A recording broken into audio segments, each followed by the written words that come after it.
Hi everyone and welcome back to Sonya's Prep. Today was one of those days where I didn't get much done until the kids went to bed, so they're in bed now. I just threw in a load of laundry in the laundry room. I'm gonna quickly wash all of my dishes that you see right there, wipe down all the counters, and get cooking for Shabbat. So come and join me and see what I'm going to prep.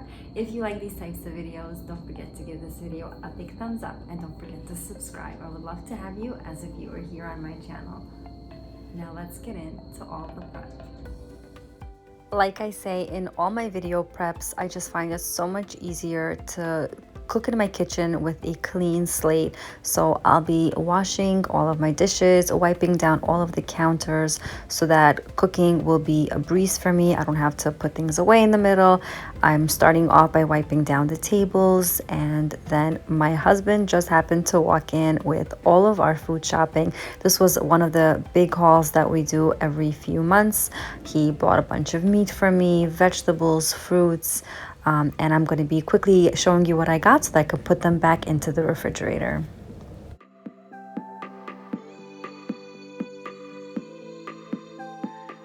For the meat portion here, I have some lamb. So I go to the butcher and I ask them for an entire half side of a lamb, cut them into steaks, the odds and ends they cut up into small chunks that you see in the second tray.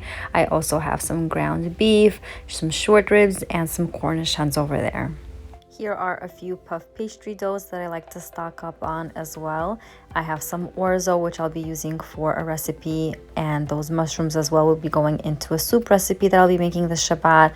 Some avocados, tomatoes, cucumbers, and some onions for the vegetables. I also have some different colored peppers and lettuces and purple cabbage, eggplant, cilantro, and white cabbage as well. So I'm just stocking up my fridge so that I could have things on hand when I need to cook. I also have some milk, some sliced bread, and challah over there. I'm also going to show you a Bukharian bread. This is our Bukharian bread that is very customary for my culture where I'm from. And this is what it looks like. It's round and it's delicious and soft. So if you've never seen it, this is what our customary bread is to eat on Shabbat and on gatherings. I also have some plasticware, and these are my kids' favorite yogurts. So I'm just, as you see again, just stocking up my fridge. We go through tons of eggs in my house, so I like to stock up on that as well, and some flour.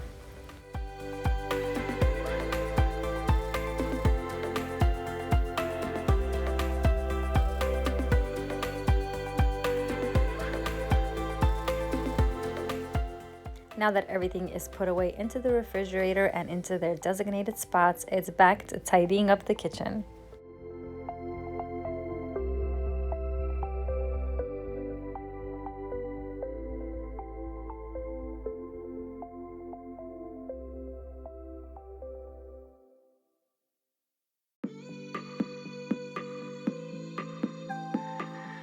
If only in real life things can be done this quickly.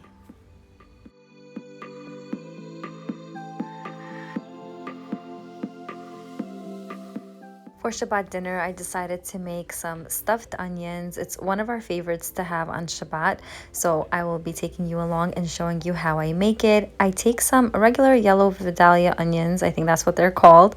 I chop off the tops and the bottom of them and cut them in half, but not all the way through as I demonstrated here, and I peel off the first layer. I'll show you one more time just how I do it. I take off the tops and the bottoms, take my knife and slice the onion in half and peel off the first layer. I continue doing that for about 6 to 7 onions depending on the amount that I'll be making, and I drop them into some cold water, place them to boil. Simultaneously, now I'm going to be making the stuffing for the onions. I have 1 onion here with a green apple that I'm going to be food processing. After that, I'm going to be food processing 2 small tomatoes.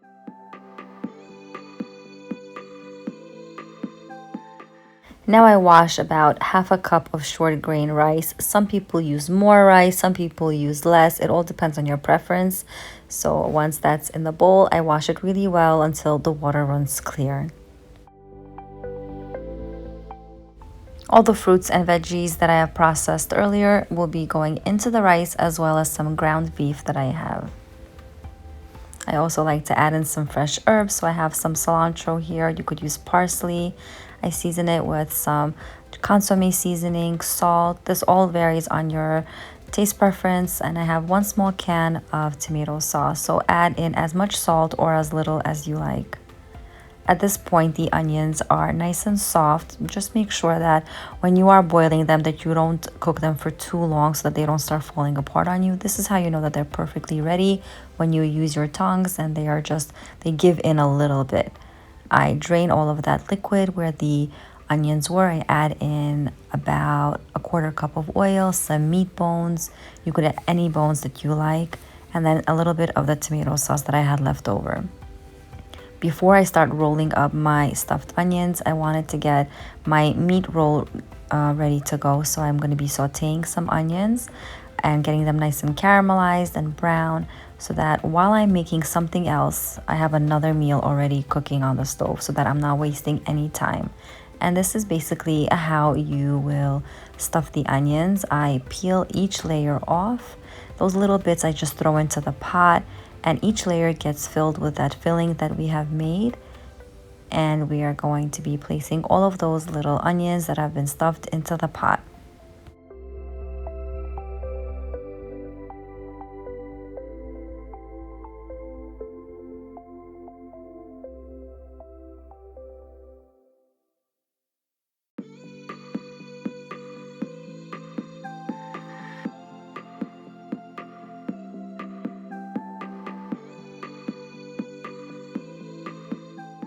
I add more tomato sauce over the top because I like this meal to be very nice and tomatoey and saucy, and it has this like nice golden caramelized color after you cook it. I fill it up with a little bit of water, not too much, I would say 3/4 of the way, and I will be putting it into the refrigerator so that I can cook it tomorrow when I get home from work. While this was all happening, my onions are nice and caramelized. I remove them and add in the ground beef and start stirring them up with some seasonings like salt and black pepper until they're nice and ready as well. I try to drain as much of the liquid and oil as possible by just tilting the pan and scooping out the ground beef.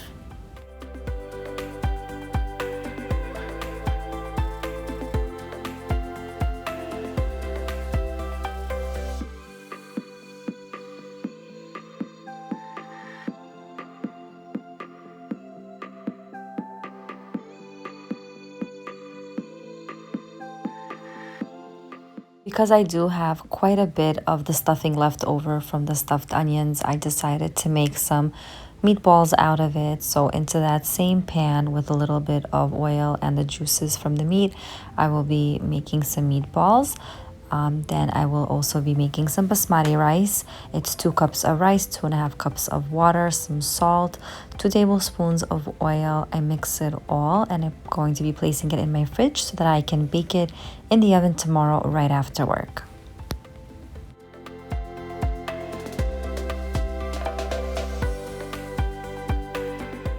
This is what the meat pie is going to look like. It is so flaky and crunchy, and the meat is so full of flavor. And this is how I do it. I take this kind of puff pastry dough that you see. I find it in the frozen section of my supermarket. It is dairy free, so I'm able to use it for Shabbat. And I basically place it onto a parchment paper. I use some flour so that it doesn't stick to the parchment paper, and I roll it out to thin it out just a bit.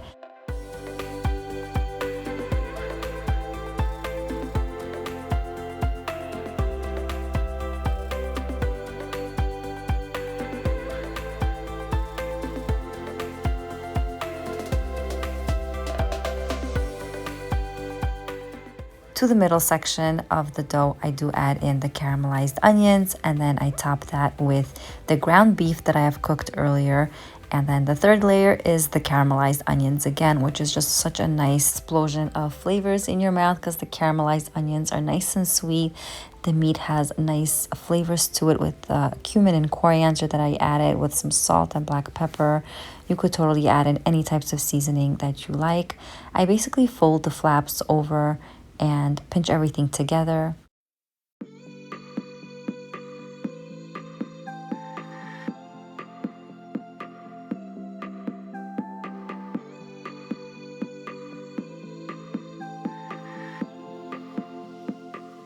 I flip the pie over seam side down and place it into the refrigerator so that I can cook it after work.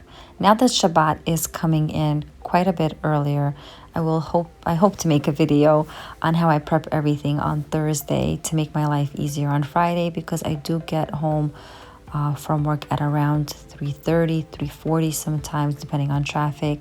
And Shabbat is going to be starting almost at 4:15, so it is going to be really tight. Please let me know in the comments down below if that is a type of video that you would like to see. If you do, give this video a big thumbs up. Let me know if you would like to see more of my Shabbat prep videos below. And I cannot wait to read all of your comments. Always thank you so much for watching and commenting. It really means so much to me. Now I'm going to be moving on to the mushroom and orzo soup. It's really, really delicious. It reminds me almost of an onion soup, but just with mushrooms and orzo inside of it. And this is how I do it. I'll be using shiitake mushrooms and baby bella mushrooms. I do wash them and clean them. I know a lot of cooking shows, most cooking shows actually say not to wash mushrooms because they soak in all the water, but I think it's gross. I don't know, I can't not wash my mushrooms. So I do wash them and I chop them up. I also thinly slice up 2 to 3 onions. It really depends on the size of soup that you're making or how many people you're feeding. I'm hosting here about an additional 5 people for Shabbat, so I'm going to be making a nice sized pot of soup. In a soup pot with about 2 to 3 tablespoons of oil, I add in the onions and I saute them with a little bit of salt, some sugar, and black pepper. The sugar is going to let the onions sweat a little bit and get the sugars out and get caramelized really nicely. While the onions are sauteing and getting caramelized, I'm going to be making something else. I'm going to be frying up my flounder fish. So I have an egg here. I seasoned it with garlic powder, salt, black pepper. I'll be dredging it in some flour, then an egg, and frying them in some oil. So as you can see, I'm multitasking so that I could finish at a decent hour. So while something is going on the stove, I am doing something else so that I can get done much, much quicker. While the onions now have caramelized completely, the mushrooms are ready to go in, and I'm going to be giving them a nice saute as well. Always adding in layer after layer of seasoning with some black pepper and some salt here, and giving everything a very good mix to incorporate all of the seasonings throughout. I then fill the pot with water, add in a few sliced garlic and seasonings. I have about a tablespoon of onion soup mix here, a sprinkling of oregano, apple cider vinegar, just about a teaspoon or 2 of that goes in.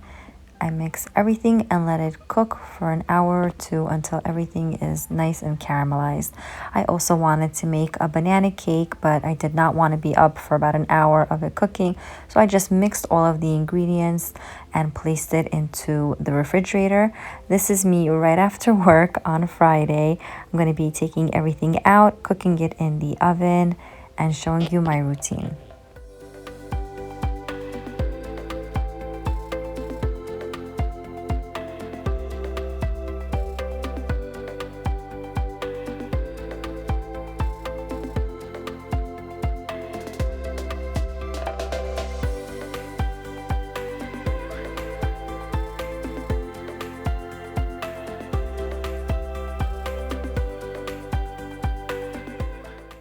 The first thing that I placed into the oven was this banana cake. I cooked it at a 350-degree setting, and I checked on it after 45 minutes.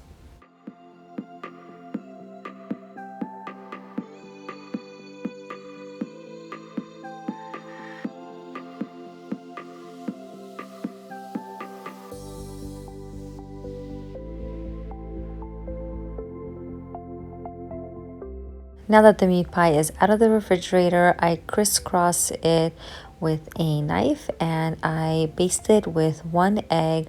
You could also sprinkle on some sesame seeds or everything but the bagel seasoning. And I baked that right after the banana cake. The oven was set to 400 degrees and it took about 35 minutes until it was fully cooked through.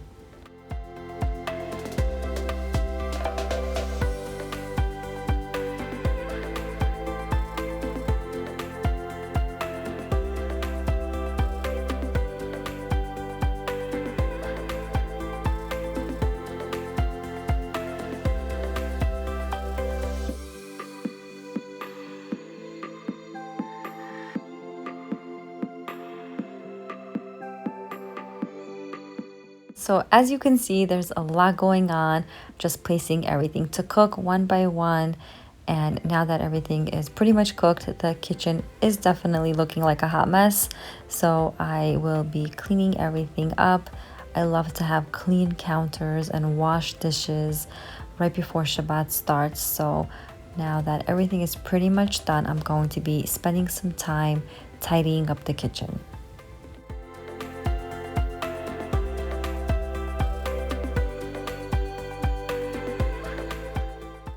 The banana cake was ready after being in the oven for about 55 minutes total, and it was just perfect. And I put some white icing over the top of it. I simply used some confectioner's sugar and mixed in either milk or water until it had like a nice thick consistency, and I drizzled that all over the top of the banana cake. Here I'm just cooking the orzo that has to go into the soup. I simply follow the directions on the box until it's ready. Thank you everyone so much for watching. I hope you enjoyed this video, and if you did, don't forget to give this video a big thumbs up, and I'll see you next time. I wanted to wish you a Shabbat Shalom from my family to yours.